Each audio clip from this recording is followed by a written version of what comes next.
Being here today. Today we're going to read a statement of solidarity with the Oromo struggle for liberation, addressing the dire conditions that are currently in Oromia. Every single life lost in this war is a devastating loss, but we need to speak honestly about the fact that the conflict in Oromia has been severely sidelined from most analysis and response by the international community. This is because we currently have a geopolitical order that is interested in maintaining the status quo over being in solidarity with processes of real justice.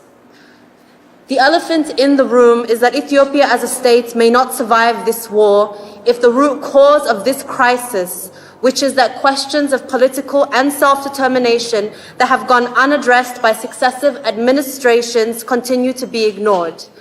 We understand that saying something like this might feel like an affront to ideals of territorial integrity, but a state can only lean on such a principle if it has been established through democratic consensus. And we affirm today that Ethiopia, since time immemorial, has been built without any public consensus through the free and fair election of its leaders.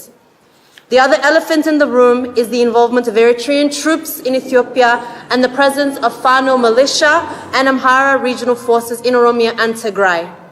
It is important that we speak about this plainly, no matter how uncomfortable it might make people, because the secrecy and deception that has been used to forward this violent agenda of expansion has cost lives across ethnic communities. The Oromo people's fight against the regime does not mean that we endorse or celebrate violence against any people group, including the Amhara people, whether in the Amhara region or elsewhere. We acknowledge that the lives of working class and poor Amhara people have been used by the state as political football to build narratives that justify war and to silence movements of self-determination. We denounce this inhumanity, and simultaneously, we denounce the expansionist ideology that is fueling armed activity in Fano and the Amhara regional forces. In the case of Oromia, we echo calls for independent investigations to be held to establish facts around the accusations of targeted ethnic attacks against the Amhara minority in the region. We also emphasize that the Oromo Liberation Army has been leading the call for these investigations, whilst the Ethiopian government has remained silent. All people have the right to call Oromia home, but there must be an acknowledgement of the power dynamics and oppression that settler colonialism has created, and a willingness to build together a society that is fair and just. We envision an Oromia where every person can live with dignity, every person can feed their family, every system and institution is built by the people for the people, and every individual can fulfill their potential and contribute to the health and well-being of their community and nation.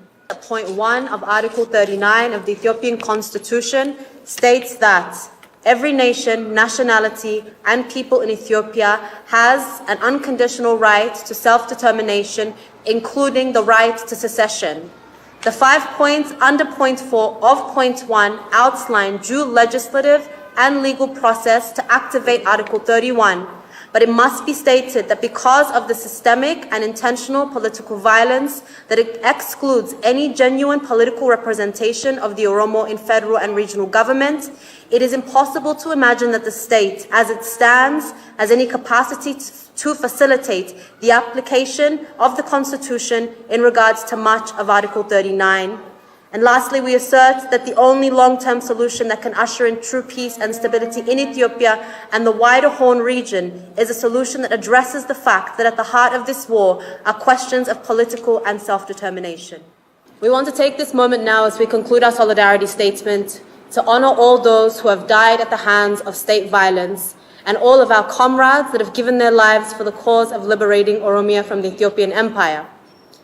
We also honor all comrades from our neighboring nations in Ethiopia who have given their lives to liberate themselves from the same oppression, and all comrades globally who have fallen in the fight against state violence. The struggle continues until we are all free across this continent and beyond it. Thank you all for being here.